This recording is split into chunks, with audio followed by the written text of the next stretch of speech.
यहाँ बैठ जाओ, हो गया।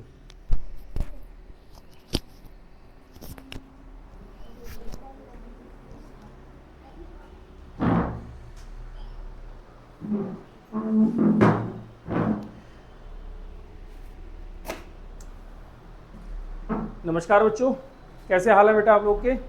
आज हम लोग स्टार्ट कर रहे हैं ईवीएस पार्ट 10। इससे पहले जो पार्ट 9 तक आपको दे दिए गए हैं, आपने पार्ट 9 तक नोट्स बना लिए होंगे। ईवीएस जो आपको बार बार बताया जाता है कि ये नवोदय में नया एक पैटर्न जोड़ा गया, नया एक सब्जेक्ट जोड़ा गया ईवीएस, रीजनिंग के आधे करके तब ये ईवीएस लाया गया। तो इसको नोट्स बनाते रहना, अगर इसके नोट्स बनाते रहोगे तो ये बहुत अच्छे से काम करेंगे। ठीक है, नोट्स बनाओगे तो तुम याद करते रहोगे, याद करोगे, रिवीजन करोगे तब ये ठीक रहेगा। ना तो खाली वीडियो देखा और नोट्स नहीं बनाया तो ये बड़ा दिक्कत रहेगा। ठीक है भैया, तो मैं स्टार्ट कर रहा हूँ ईवीएस का पार्ट 9। देख रहे हैं भाई क्या पार्ट 9 में।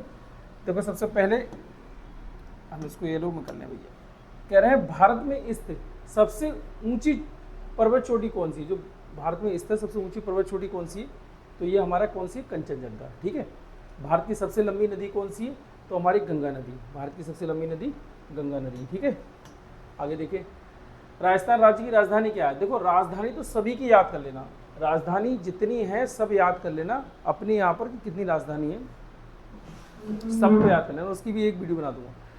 राजस्थान राज्य की राजधानी क्या है, जयपुर। असम राज्य की राजधानी क्या है, असम की दिसपुर। अरुणाचल प्रदेश की ईटानगर। ध्यान रखना इन सबको।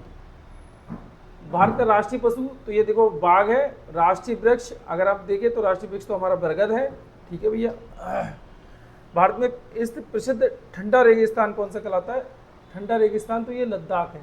ठीक है, लद्दाख हो जाएगा। गंगा और ब्रह्मपुत्र नदियों द्वारा बनाया गया दुनिया का सबसे बड़ा डेल्टा कौन सा है, तो दुनिया का सबसे बड़ा डेल्टा सुंदरबन डेल्टा है। सबसे बड़ा डेल्टा सुंदरबन डेल्टा है। पोंगल किस राज्य का प्रमुख फसल है, तो पोंगल तमिलनाडु की प्रमुख फसल है।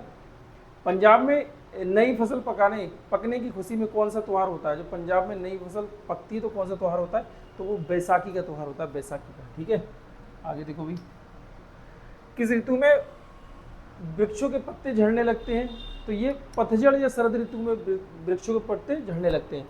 भारत में दक्षिण पश्चिम मानसून द्वारा वर्षा किस मौसम में होती है, तो ये वर्षा ऋतु के मौसम में होती है। आगे देखें, डेल्टा क्षेत्रों और तटीय भागों में पाए जाने वाले वनों को क्या कहते हैं, तो ये मैंग्रोव ज्वारीय वन कहते हैं। सदाबहार वन भारत में मुख्य रूप से कहाँ पाए जाते हैं, तो ये पश्चिमी घाट और उत्तर पूर्वी पर्वतों में पाए जाते हैं। निम्नलिखित में से कौन सी एक खरीफ की फसल है, तो धान। जिसे चावल, धान होता है, धान से उठाते हैं तो उसको चावल निकलता है। ठीक है, तो चावल। सर्दियों के मौसम में बोई जाने वाली रबी का फसल प्रमुख उदाहरण क्या है, सर्दी के मौसम में गेहूं होता है। पारंपरिक पोशाक फिरन किस राज्य या केंद्रशासित प्रदेश में पहनी जाती है, जम्मू और कश्मीर में। रेशम का धागा किस जीव से प्राप्त किया जाता है, रेशम के कीट से। क्षेत्र की दृष्टि से भारत का सबसे बड़ा राज्य राजस्थान। भारत का सबसे लंबा बांध, तो ये हीराकुंड बांध।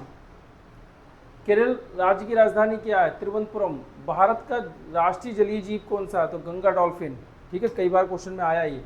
दक्षिण भारत का प्रमुख पठारी क्षेत्र कौन सा है, तो ये दक्कन का पठार। भारत में दीपों का त्योहार, तो दीपावली।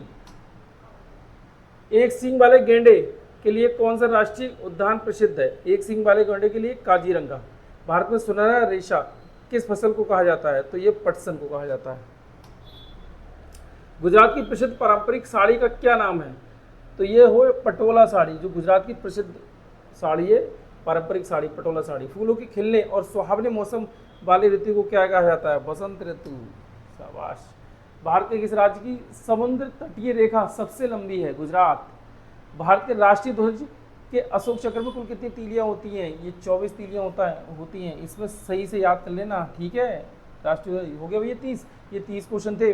और इस पे तो बहुत अच्छे से काम कर लेना, राष्ट्रीय ध्वज पे। ठीक है, राष्ट्रीय ध्वज पे बहुत अच्छे से देख लेना ये किस तरीके से, इसके एक एक क्वेश्चन आप लोग कर लेना। और इसको मैं अलग से वीडियो भी ले आऊँगा, इसकी अलग से वीडियो भी आप लोग को दिखा दूँगा। ठीक है, आप लोग बस इसको रिवीजन करके और नोट्स करते रहना, नोट्स बनाते रहना। नोट्स बनाकर ये आपके बहुत काम आने वाले हैं। बहुत अच्छी चीज़ है क्योंकि ये नया पैटर्न, नया एक सब्जेक्ट जोड़ा गया है और इसका अब की बार एग्जाम में बहुत बड़ा रोल होगा। ठीक है, नवोदय के एग्जाम में बहुत बड़ा रोल होगा। ठीक है बेटा, मिलते हैं अगली वीडियो में। आप लोग बस इसके नोट्स बनाते रहना। ठीक है, बाय बेटा।